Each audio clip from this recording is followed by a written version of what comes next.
दिल्ली में गर्मी का सितम जारी है और इस कारण जल संकट बढ़ता जा रहा है। इस बीच दिल्ली की अरविंद केजरीवाल सरकार ने शुक्रवार को सुप्रीम कोर्ट का दरवाजा खटखटाया है।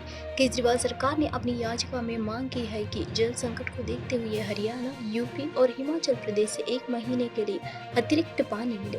दिल्ली सरकार ने ये याचिका ऐसे समय पर दायर की है जब जल संसाधन मंत्री अतिशी ने हाल ही में बीजेपी शासित राज्य हरियाणा पर दिल्ली के हिस्से का यमुना जल रोकने का आरोप लगाया है। पीएम मोदी मेडिटेशन कन्याकुमारी के प्रसिद्ध विवेकानंद रॉक मेमोरियल में पीएम मोदी 45 घंटे की ध्यान साधना कर रहे हैं। ध्यान साधना के दौरान प्रधानमंत्री कड़े नियमों का पालन करेंगे। जानकारी के अनुसार 45 घंटे के दौरान पीएम मोदी सिर्फ तरल आहार लेंगे। वो नारियल पानी का सेवन करेंगे, अंगूर के जूस का सेवन करेंगे। मोदी इस दौरान मौन व्रत का पालन करेंगे। वहीं वो ध्यान कक्ष से बाहर नहीं आएंगे। इस स्थान पर स्वामी विवेकानंदा ने 3 दिनों तक ध्यान लगता था और विकसित भारत का सपना देखा था। इस स्थान का नाम स्वामी विवेकानंदा की याद में ही विवेकानंदा रॉक मेमोरियल रखा गया है। यह भारत का सुदूर दक्षिण का हिस्सा है, जहां पर के पूर्व व पश्चिमी घाट वापस में मिलते हैं। नोएडा में पंप कर्मियों पर जानलेवा हमला, लूट का प्रयास और SC/ST समेत कई आरोपों में गिरफ्तार से बच रहे दिल्ली के आप विधायक अमानतुल्लाह पर पुलिस ने शिकंजा कस दिया है। फरार चल रहे विधायक उनके पुत्र अनस और अबू बकर के खिलाफ कुर्की की तैयारी चल रही है। कोर्ट ने कुर्की की कार्रवाई से पूर्व नोटिस जारी करने का आदेश दिए हैं। वहीं जिला कोर्ट से अंतरिम जमानत याचिका खारिज होने के बाद अमानतुल्लाह ने उच्च न्यायालय का दरवाजा खटखटाया है। दिल्ली की ओखला सीट से आम आदमी पार्टी के विधायक अमानतुल्लाह खान और उनके पुत्र समेत अन्य लोगों के खिलाफ कोतवाली फेज 1 में मुकदमा दर्ज हुआ है। दिल्ली के मुख्यमंत्री और आम आदमी पार्टी के राष्ट्रीय संयोजक अरविंद केजरीवाल ने शुक्रवार को कहा कि वो रविवार को सरेंडर करेंगे। उन्होंने प्रेस कॉन्फ्रेंस में कहा, सुप्रीम कोर्ट ने मुझे 21 दिनों की मोहलत दी थी। कल 21 दिन पूरे हो रहे हैं। परसों हमें सरेंडर करना है। मैं तिहाड़ जेल चला जाऊंगा। मुझे नहीं पता कि कब तक मुझे तिहाड़ जेल में रखेंगे, पर मेरे हौसला बुलंद है। देश को तानाशाही से बचाने के लिए जेल जा रहा हूँ। अरविंद केजरीवाल ने कहा, दिन में 4 बार इंसुलिन के इंजेक्शन लगते हैं। जेल में इन्होंने कई दिन तक मेरे इंजेक्शन बंद कर दिए हैं। शुगर 300 से 325 तक पहुंच गए हैं। इतने दिन तक शुगर इतनी हाई रहती तो किडनी और लिवर खराब हो जाते हैं। पता नहीं ये क्या चाहते हैं, ऐसा क्यों क्या है। दिल्ली के मुख्यमंत्री अरविंद केजरीवाल ने कहा कि प्रधानमंत्री मोदी को अहंकार हो गया है। इन दिनों उन्होंने खुद को भगवान घोषित कर दिया है। एबीपी न्यूज़ को दिए इंटरव्यू में केजरीवाल ने ये बात कही जब केजरीवाल से सवाल किया गया है कि उन्होंने इंडिया गठबंधन के लिए चुनाव प्रचार किया है, क्या इसका कोई फायदा होगा। इस पर उन्होंने कहा कि गीता में लिखा है कि कर्म करना चाहिए, फल की चिंता नहीं करना चाहिए। मैंने चुनाव प्रचार किया है, उसका रिस्पांस बहुत अच्छा रहा है। दिल्ली सीएम ने आरोप लगाया है कि पीएम मोदी महंगाई पर बात नहीं कर रहे हैं। अरविंद केजरीवाल ने कहा कि बीजेपी को लेकर जनता में रोष है। लोग महंगाई और बेरोजगारी को लेकर बहुत सस्त है।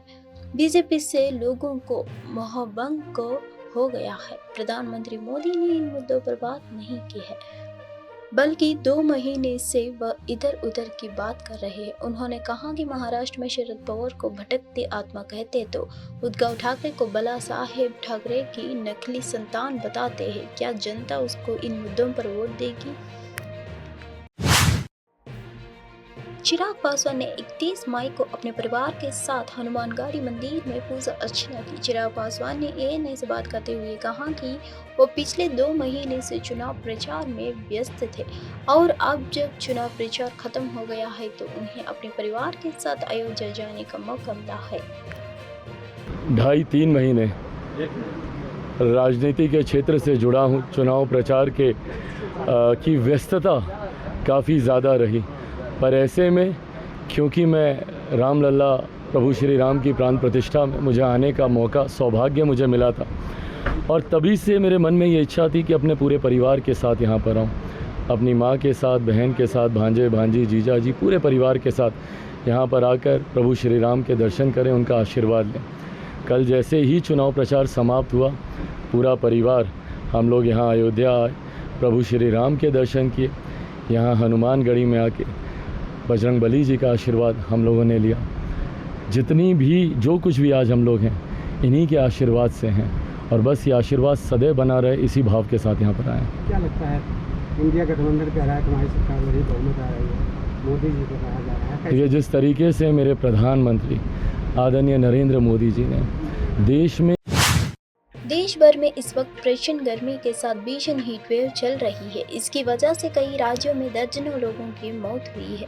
मिली जानकारी के मुताबिक अभी तक देश के अलग अलग राज्यों में कुल मिलाकर 270 से ज्यादा लोगों ने हीट वेव या कहे लू की वजह से जान गंवाई है। सबसे ज्यादा उत्तर प्रदेश में लोगों ने जान गंवाई है। यहाँ पर 162 लोगों की मौत हुई है, जबकि बिहार में 65 लोगों ने लू के चलते जान गंवाई है। पूर्व यूपी में हीट वेव की वजह से जान गंवाने वाले लोगों की संख्या देर रात तक 80 पर पहुंच गई है। वाराणसी में 34, आजमगढ़ में 16, मिर्जापुर में 10, गाजीपुर में 9, जौनपुर में 4, चंदौली में 3, बलिया बदौसी में 2 लोगों ने हीट वेव के चलने जान गंवाई है। हीट वेव का असर मध्य यूपी में भी देखने को मिल रहा है। यहाँ के अलग अलग जिलों में 41 लोगों की मौत हुई है। इसी तरह से लखनऊ में भी 9 लोगों की मौत हुई है, लेकिन प्रशासन ने इसे गर्मी से हुई मौत नहीं माना है। भारतीय सेना की मेजर राधिका सिंह को वर्ष 2023 के लिए प्रतिष्ठित संयुक्त राष्ट्र सैन्य लैंगिक अधिवक्ता पुरस्कार के सम्मानित किया गया है। यह सम्मान संयुक्त राष्ट्र शांति अभियानों में लैंगिक समानता और महिला सशक्तिकरण को बढ़ावा देने में उनके उत्कृष्ट योगदान के लिए दिया गया है। मेजर राधिका सिंह को मार्च 2023 से अप्रैल 2024 तक मेनेस्को को तैनात किया गया था, जहां उन्होंने भारतीय रैपिडली डिप्लॉयड बटालियन की एंगेजमेंट टीम कमांडर के रूप में कार्यभार संभाला है। मेजर राधिका सिंह हिमाचल प्रदेश के मंडी जिले के एक छोटे से शहर सुंदरनगर की रहने वाली है। उनके माता पिता दोनों ही शिक्षक के रूप में राज्य सरकार के कर्मचारी थे, अब सेवानिवृत्त हो चुके हैं। मेजर राधिका सिंह को 10 सितंबर 2016 को भारतीय सेना में कमीशन मिला था और वे आर्मी सर्विस कोर में शामिल हुई। अपने सैन्य करियर में उन्होंने जम्मू कश्मीर, लद्दाख और उत्तरी सिक्किम में चुनौतीपूर्ण परिस्थितियों में सेवा की है। This award is special to me as it recognizes the hard work put in by all the peacekeepers working in MONUSCO's challenging environment.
Congress के अध्यक्ष मल्लिकार्जुन खड़गे ने प्रधानमंत्री मोदी पर निशाना साधते हुए कहा कि लोग इन्हें सत्ता से बाहर करेंगे। उन्होंने कहा कि लोकसभा चुनाव को लेकर अब तक हुई 6 चरण की वोटिंग से लगते हैं कि विपक्षी गठबंधन इंडिया की सरकार बनेगी। मल्लिकार्जुन खड़गे ने दावा करते हुए कहा कि तेलंगाना, कर्नाटक, तमिलनाडु और केरल में कांग्रेस को बढ़त मिलेगी।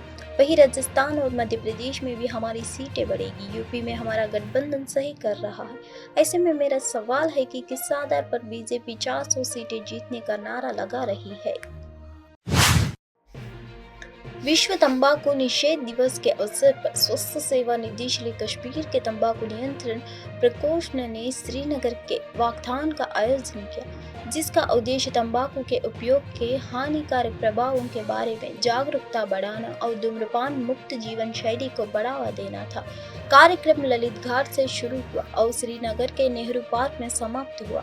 प्रतिभागियों ने तंबाकू के उपयोग के हानिकारक प्रभावों के बारे में जागरूकता बढ़ाने और धूम्रपान मुक्त जीवन शैली को बढ़ावा देने के लिए मार्ग पर चले।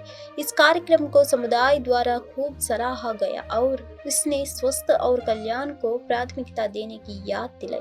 रैली में प्रतिभागियों के तंबाकू मुक्त जीवन शैली की वकालत करने वाले संदेश वाले बैनर और तख्तियां ले रखी थी, जिससे बेहतर स्वस्थ और कल्याण के लिए तंबाकू उत्पादों से दूर रहने का महत्व पर जोर दिया गया था। वाकथान इस स्वस्थ और तंबाकू मुक्त समुदाय बनाने की दिशा में एकता और प्रतिबद्धता का एक शक्तिशाली प्रदर्शन था। इस प्रभावशाली कार्यक्रम ने तंबाकू के उपयोग के खिलाफ लड़ाई में जागरूकता बढ़ाने और सकारात्मक व्यवहार परिवर्तन को बढ़ावा देने के लिए सभी क्षेत्रों के व्यक्तियों को एक साथ लाया है। आज डायरेक्टर हेल्थ सर्विस कश्मीर और health and medical education department की तरफ से world no tobacco day celebrate किया जाता है 31 मई। उसी के सिलसिले में आज यहाँ पे एक वॉकथॉन ऑर्गेनाइज की गई है। नेहरू पार्क तक हमें ये वॉक करके जाना है। Its idea is to generate awareness. Tobacco consumption बहुत हाई है। Jammu Kashmir is probably in the 6th rank, very high consumption of tobacco. तो हम ये अवेयरनेस जनरेट करने की आज कोशिश कर रहे हैं कि हेल्थ को प्रायोरिटी दी जाए और टोबैको को नो बोला जाए। सर, कितनी ज़रूरत है ऐसी अवेयरनेस की? अवेयरनेस इज समथिंग, आज तो आप जानते ही हैं, यू आर